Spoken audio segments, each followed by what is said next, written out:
भगवान शिव ने पार्वती से कहा, हे पार्वती, अब मैं 7वें अध्याय का महात्म्य बताता हूँ, जिसे सुनकर कानों में अमृत की वर्षा होती है। पाटलिपुत्र नामक एक कठिन नगर है, जिसका गोपुर और द्वार बहुत ऊंचा है। वहाँ एक ब्राह्मण रहता था, जिसका नाम शंकुकर्ण था। उसने वैश्य की वृत्ति अपनाकर बहुत धन अर्जित किया, लेकिन न तो उसने कभी अपने पितरों का तर्पण किया और न देवताओं का पूजन। वह हमेशा धन के संचय में लगा रहता था और राजाओं को भोज देने में ही व्यस्त रहता था।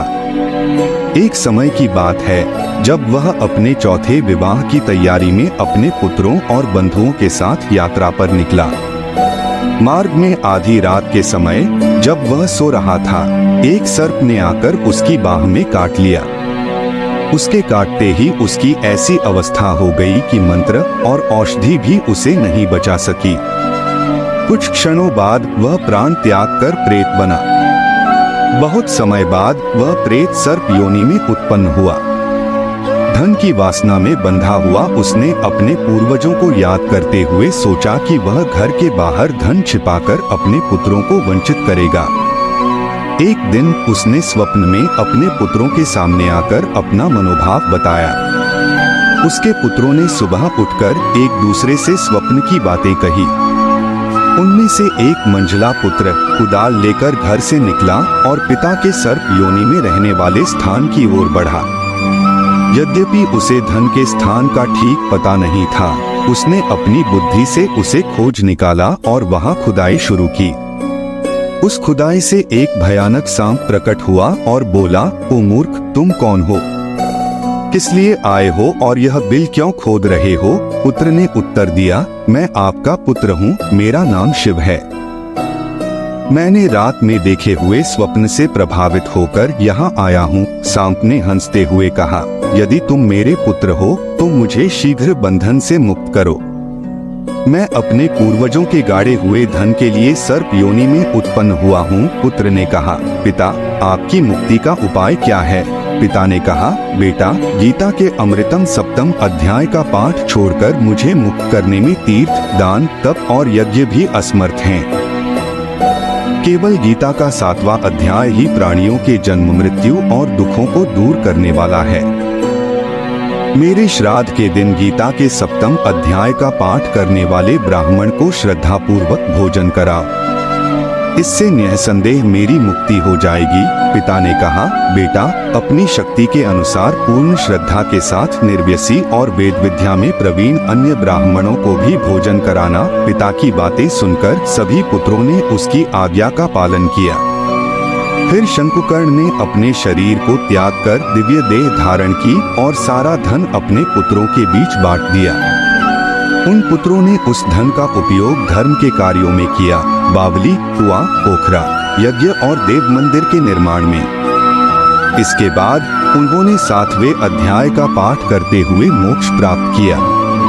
हे पार्वती, मैंने तुम्हें 7वें अध्याय का महात्म्य बताया, जिसके श्रवण मात्र से मनुष्य सभी पातकों से मुक्त हो जाता है। पितर कभी भी अपनी संतानों को परेशान नहीं करना चाहते। वे बहुत दयालु होते हैं, लेकिन संतान की उपेक्षा से दुखी हो जाते हैं। संतानों के द्वारा श्राद्ध कर्म और पिंडदान करने पर उन्हें तृप्ति मिलती है। पितर नहीं चाहते कि उनकी संतानें उनके लिए बहुत कुछ करें, बल्कि वे श्राद्ध भाव से किए गए श्राद्ध को खुशी के साथ स्वीकार करते हैं। कहा गया है कि श्रद्धा के बिना श्राद्ध अधूरा होता है। श्राद्ध पक्ष में गीता के 7वें अध्याय का पाठ किया जाता है, जिसका नाम ज्ञान विज्ञान योग है।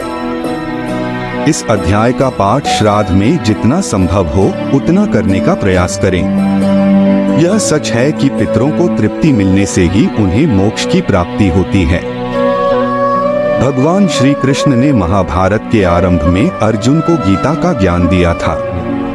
इसी ज्ञान का 7वां अध्याय पितरों की मुक्ति और मोक्ष से जुड़ा हुआ है। इस पवित्र श्राद्ध पक्ष में आप चाहें तो संपूर्ण गीता का पाठ कर सकते हैं, लेकिन विशेष रूप से पितरों की शांति और उनके आशीर्वाद प्राप्त करने के लिए गीता के 7वें अध्याय का पाठ करना अत्यंत महत्वपूर्ण है। यहाँ प्रस्तुत है गीता का 7वां अध्याय, जिसे ज्ञान विज्ञान योग कहा जाता है। श्री भगवान ने कहा, हे पार्थ, तुम मुझ में सच्चे मन से आसक्त होकर अनन्य भाव से मेरे प्रति समर्पित रहकर योग में लगो। सुनो, मैं तुम्हें संपूर्ण ज्ञान और विज्ञान बताने जा रहा हूँ। भगवान ने आगे कहा, हजारों मनुष्यों में कोई एक मेरी प्राप्ति के लिए प्रयास करता है और उन प्रयास करने वालों में से कोई एक मुझे यथार्थ रूप से जानता है। हे महाबाहो, समझो कि पृथ्वी, जल, अग्नि, वायु, आकाश, मन, ये सभी मेरी 8 प्रकार की प्रकृति हैं।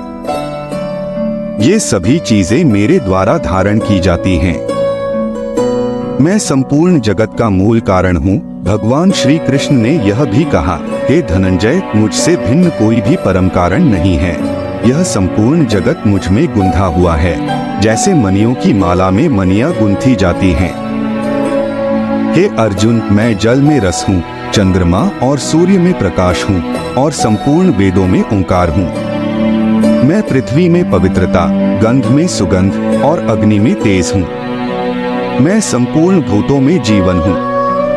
हे अर्जुन, तुम जान लो कि मैं बलवानों का बल हूँ और सब भूतों में धर्म के अनुकूल इच्छाओं का प्रतीक हूँ। सभी गुण, चाहे वे सत्व से उत्पन्न हो या रज से, सब मुझसे ही होते हैं।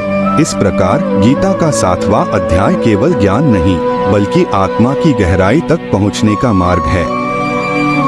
इसे श्राद्ध में पढ़ने से पितरों को तृप्ति मिलती है और उनके दुखों से मुक्ति का मार्ग प्रशस्त होता है। इस अध्याय के श्रवण से मनुष्य सभी पापों से मुक्त हो जाता है और पितर कभी भी अपनी संतानों को परेशान नहीं करते। वे संतानों के श्राद्ध कर्म से अत्यंत प्रसन्न होते हैं, क्योंकि यही उन्हें शांति और तृप्ति प्रदान करता है। इसलिए इस श्राद्ध पक्ष में गीता के 7वें अध्याय का पाठ करें और अपने पितरों को श्रद्धा पूर्वक याद करें। यह केवल एक परंपरा नहीं, बल्कि आत्मा का एक गहरा संबंध है। आसुरी स्वभाव वालों की निंदा और भगवत भक्तों की प्रशंसा। भगवान श्री कृष्ण ने कहा है, सारा संसार 3 गुणों सात्विक, राजस और तामस से मोहित है। इसलिए लोग मुझ अविनाशी को नहीं पहचानते। मेरी यह मायावी शक्ति बहुत कठिन है, लेकिन जो लोग केवल मुझसे भक्ति करते हैं, वे इस मायाओं को पार कर जाते हैं। आसुरी स्वभाव वाले लोग, जिनका ज्ञान माया द्वारा धुंधला हो चुका है, वे मेरे प्रति भक्ति नहीं करते। वे उन कामनाओं में लिपटे हैं जो उन्हें संसार में बंधे रखती हैं।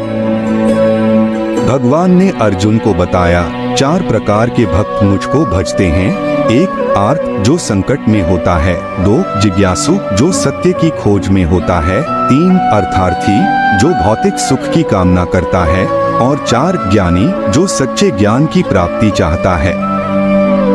इनमें से ज्ञानी भक्त सर्वोत्तम है। जो भक्त नित्य मुझ में एकात्मता से स्थित होते हैं, उनके लिए मेरा प्रेम अत्यधिक है। ऐसे ज्ञानी भक्त मेरे स्वरूप का प्रतिरूप होते हैं।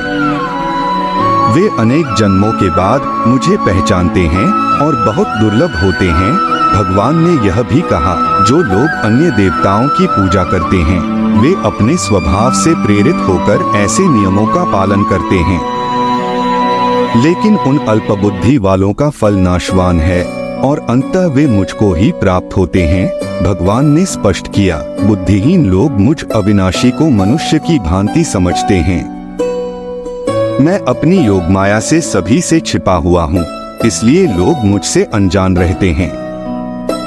हे अर्जुन, मैं पूर्व, वर्तमान और भविष्य को जानता हूँ। इस संसार में सुख दुख और मोह के द्वंद्व से सभी प्राणी अत्यधिक अज्ञानता में हैं। लेकिन जो भक्त दृढ़ निश्चय के साथ मुझे भजते हैं, वे रागद्वेष से मुक्त हो जाते हैं। जो लोग अध्यात्म, अध्यदेव और अद्वितीयता को समझते हैं, वे अंतकाल में भी मुझे जानते हैं और मेरे प्रति युक्त रहते हैं। ऐसे भक्त मुझे प्राप्त कर लेते हैं।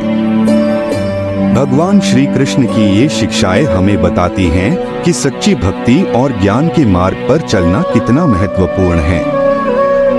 इस प्रकार श्रीमद् भगवद गीता का यह अध्याय हमें भक्ति, ज्ञान और आत्मा की ऊंचाई तक पहुंचाने का मार्ग दिखाता है।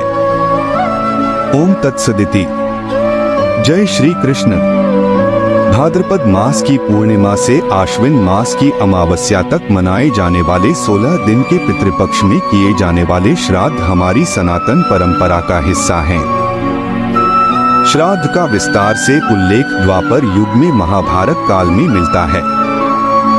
महाभारत के अनुशासन पर्व में भीष्म पितामह की युधिष्ठिर के साथ श्राद्ध के संबंध में विस्तार से चर्चा है। महाभारत काल में सबसे पहले श्राद्ध का उपदेश अत्रि मुनि ने महर्षि निमि को दिया था। इसे सुनने के पश्चात ऋषि निमि ने अपने पुत्र का श्राद्ध किया।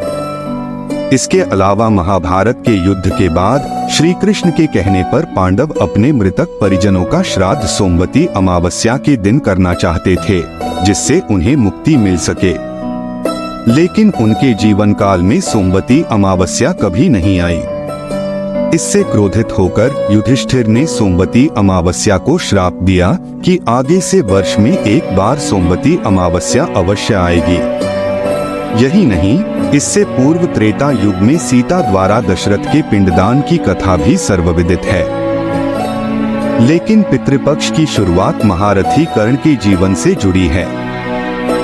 ऐसी मान्यता है कि कर्ण की मृत्यु के बाद जब उनकी आत्मा स्वर्ग लोक पहुंची तो उन्हें खाने के लिए सोना और गहने दिए गए। कर्ण को समझ नहीं आया कि उन्हें भोजन की जगह सोना क्यों दिया जा रहा है। उन्होंने देवराज इंद्र से पूछा कि उनके साथ ऐसा व्यवहार क्यों हो रहा है। तब इंद्रदेव ने उन्हें बताया कि उन्होंने अपने पूरे जीवन में स्वर्ण का ही दान किया, कभी अन्न जल का दान नहीं किया है। यही नहीं, उन्होंने कभी अपने पूर्वजों का तर्पण और पिंडदान भी नहीं किया है।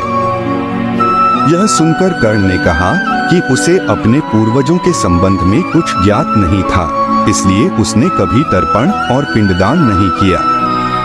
यह सुनकर इंद्र ने कर्ण को उसकी गलती सुधारने का अवसर देते हुए 16 दिनों के लिए वापस पृथ्वी लोक पर भेजा। पृथ्वी पर आकर कर्ण ने अपने पूर्वजों का श्रद्धापूर्वक श्राद्ध किया और अन्नजल तथा वस्त्र का दान किया। यह करने के पश्चात ही कर्ण को मुक्ति और तृप्ति मिली। ऐसी मान्यता है कि इन्हीं 16 दिनों को पृथ्वी पर पितृपक्ष के रूप में मनाने की शुरुआत हुई, जिससे पितरों को मुक्ति और तृप्ति दोनों प्राप्त हो सके। श्राद्ध करने से पितरों को मुक्ति मिलती है, जबकि पिंडदान और तर्पण से तृप्ति मिलती है। ऐसी मान्यता है कि पितृलोक में समस्त वैभव के बाद भी जल का अभाव होता है, जिससे पितृ प्यासे रह जाते हैं। इसलिए काले तिल युक्त जल से तर्पण करने से पितरों को विशेष तृप्ति मिलती है।